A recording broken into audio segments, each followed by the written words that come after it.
এক মসজিদের প্রবেশদ্বারে লেখা রয়েছে সাদপন্থীদের প্রবেশ নিষেধ। ইন্না লিল্লাহি ওয়া ইন্না ইলাইহি রাজিউন বলতে হবে। আল্লাহ সুবহানাহু ওয়া তাআলা বলছেন, আল্লাযীনা ইযা আসাবাতহুম মুসিবাতুন ক্বালু ইন্না লিল্লাহি ওয়া ইন্না ইলাইহি রাজিউন। মুমিনদের বৈশিষ্ট্য হচ্ছে যখনই মুসিবত তাদেরকে স্পর্শ করে, মুসিবত আসে, তারা বলে ইন্না লিল্লাহি ওয়া ইন্না ইলাইহি রাজিউন। এর চেয়ে বড় মুসিবত আর কি হতে পারে বলেন? ঘর আল্লাহর, আল্লাহর ঘরে আল্লাহর বান্দাদের প্রবেশ অধিকার থাকতে হবে। তারা সেখানে যাবে, সলাত আদায় করবে। সেখানে যদি বলে সাদপন্থীদের প্রবেশ নিষেধ, সেখানে যদি আবার বিপরীত বলা হয় জোবাইরপন্থীদের প্রবেশ নিষেধ, এটা মুসলিম উম্মার জন্য কতটা যে বিপজ্জনক। এক শ্রেণীর আলেমরা কেন যে এত বিদ্বেষ অপরের প্রতি। আপনার হাসানুল বসরি রাহিমাহুল্লাহ বলেছেন, শাররুল উমুরি সালাসা, নিকৃষ্ট কাজ তিনটা।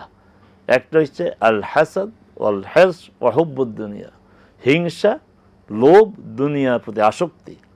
আমাদের এক শ্রেণীর আলেম, বিশেষ করে একটা প্রতিষ্ঠান কেন্দ্রিক, ভারতবর্ষের একটা প্রতিষ্ঠান কেন্দ্রিক ঘরানার আলেমরা, এই তিনটে তাদের মধ্যে আছে।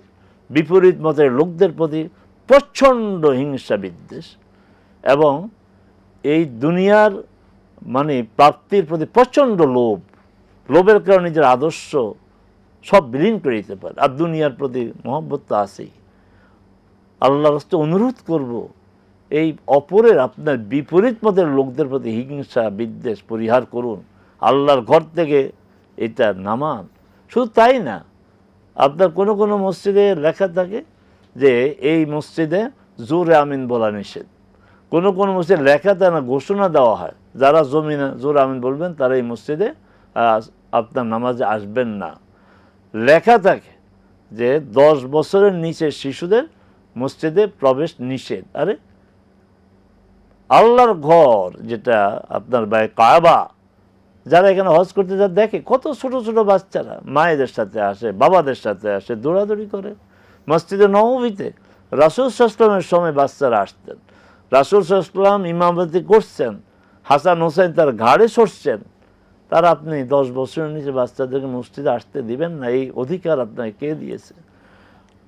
আল্লাহ সুবহানাহু ওয়া তাআলা আমান আযলামু মিম্মান মানা মাসাজিদ আল্লাহ, তার চেয়ে জালেম আর কি হতে পারে যে মসজিদে আসতে লোকদেরকে বাধা দেয়। অতএব এগুলি পরিহার করুন, আল্লাহকে ভয় করে এগুলি পরিহার করুন। কারণ মতের ভিন্নতা থাকতে পারে, থাকতেই পারে। সেখানে একজন আপনারা যারা হজে যান দেখেন না, কেউ হাত আপনার বুকে বাঁধে, কেউ হাত নাভির উপরে বাঁধে, নিচে বাঁধে, কেউ হাত ছেড়ে দেয়। সমস্যা কি?